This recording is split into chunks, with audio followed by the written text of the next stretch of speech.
മന്ത്രി പി പ്രസാദിന് ഇത് ഔദ്യോഗിക അവസ്ഥയിലെ ആദ്യ ഓണാഘോഷമാണെന്ന് പറയുന്നത്. മന്ത്രി പ്രസാദിന്റെ അദ്ദേഹത്തിന്റെ വസതിയിൽ ഡ്യൂട്ടിയിലുള്ള ജീവനക്കാരെ കരുതി. മന്ത്രിയുടെ അതെ മന്ത്രി. അപ്പൊ ജീവനക്കാരെയൊക്കെ കൂടി ഒഫീഷ്യൽ ഓണം, അതേസമയം ഓഫീസ് ഓണം, എല്ലാ ഓണം കൂടെ മന്ത്രി പ്രസാദ് ഔദ്യോഗിക അവസ്ഥയിലാണ്. 1947 ഓഗസ്റ്റ് 15 കാര്യം അന്ന് മുതലേ കൃഷി നമ്മുടെ രാജ്യത്ത് ഉണ്ടായിരുന്നു.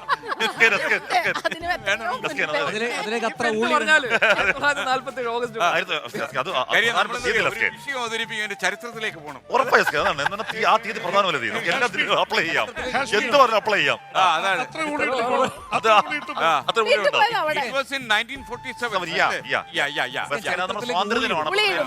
അപ്പൊ നമുക്ക് അതിലേക്ക് പോവാം. ഓക്കെ. മന്ത്രിയായി 5 വർഷമായിട്ടും ഇതുവരെ മന്ത്രിമന്ദിരത്തിൽ ഓണം ആഘോഷിക്കാത്ത ഒരാളുണ്ട്. ഇതാദ്യമായി ഇന്ന് മന്ത്രിമന്ദിരത്തിൽ അദ്ദേഹം ഓണം ആഘോഷിക്കാൻ പോവുകയാണ്. ആ മന്ത്രി ആരാണെന്ന് നമുക്ക് നോക്കാം. ഇതാണ് ഞാനിപ്പോൾ പറഞ്ഞ മന്ത്രി. മന്ത്രി അടുക്കളയിൽ സജീവമാണ്. രാവിലെ ഭയങ്കര പാചകമാണെന്ന് തോന്നുന്നല്ലോ. രാവിലെ ഇതെല്ലാം എൻ്റെ ഭാര്യയുടെ പരിപാടിയാണെന്നെല്ലാം ഞങ്ങളെല്ലാം കൂടെ ചേർന്ന് പിന്നെ സാമ്പാറിൻ്റെ ലാസ്റ്റ് പോർഷനിലേക്ക് നിൽക്കുകയാണ്. അവിയലെല്ലാം റെഡി ആയിക്കൊണ്ടിരിക്കുന്നു. ഇനി റെഡി ആയിക്കോ, ഇവരിതൊക്കെ നടക്കുന്നത് നമുക്ക് കഷ്ണമായതുള്ളൂ. ഉച്ചയ്ക്ക് നമുക്ക് വേണ്ടതാണ്.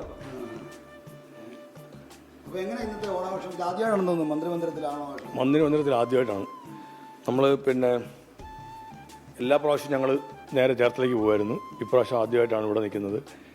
ഇവിടെ ഞങ്ങളെല്ലാം പോകുമ്പോൾ ഇവിടെ 2-3 പേര് ഇവിടെ ഒറ്റപ്പെട്ടു പോകും. കഴിഞ്ഞ 4 വർഷവും അങ്ങനെ അവർ ഒറ്റപ്പെട്ടു പോകുമായിരുന്നു. അതുകൊണ്ട് അവരോട് അപ്പം ഓണം ആഘോഷിച്ചിട്ട് പോകാമെന്ന് വിചാരിച്ചു. എല്ലാ 4 വർഷവും ഇങ്ങനെ ഇവിടെ ഡ്യൂട്ടിക്കൊക്കെ ഇടുന്നവരുണ്ട്.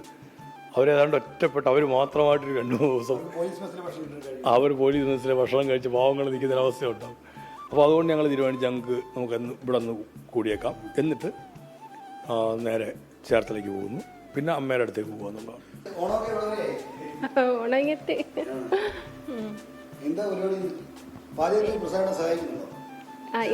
ഇന്ന് പ്രസാദം ചെറുതായിട്ട് സഹായിക്കും.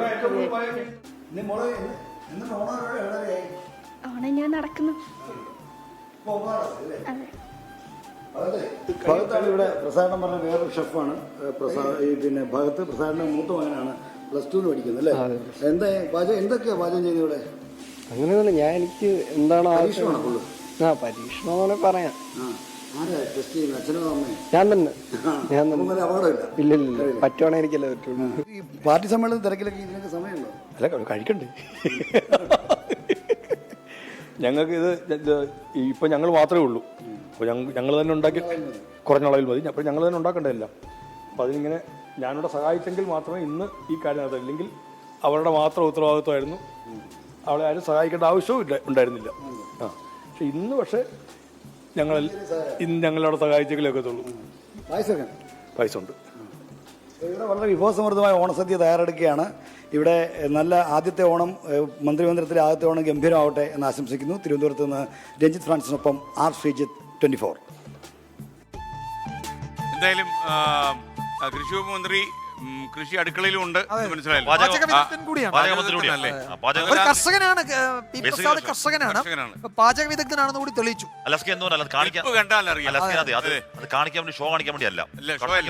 മറ്റുള്ളവരൊക്കെ ആണെങ്കിൽ തലയെ കെട്ടി കെട്ടി എങ്ങോട്ട് പോകും? നാട്ടിൽ ചെന്നാലേ പുള്ളിയുടെ കെട്ടി കെട്ടി നിങ്ങളുടെ വേഷം പോലെയുണ്ട്. അല്ലല്ല, അത് നമുക്ക് കേട്ടാറിയില്ല. പക്ഷെ കെട്ടി പരിചയമുള്ള ആളാണ്. താങ്ക് യു, നല്ല കൃഷിക്കാരനാണ്. ഓക്കെ.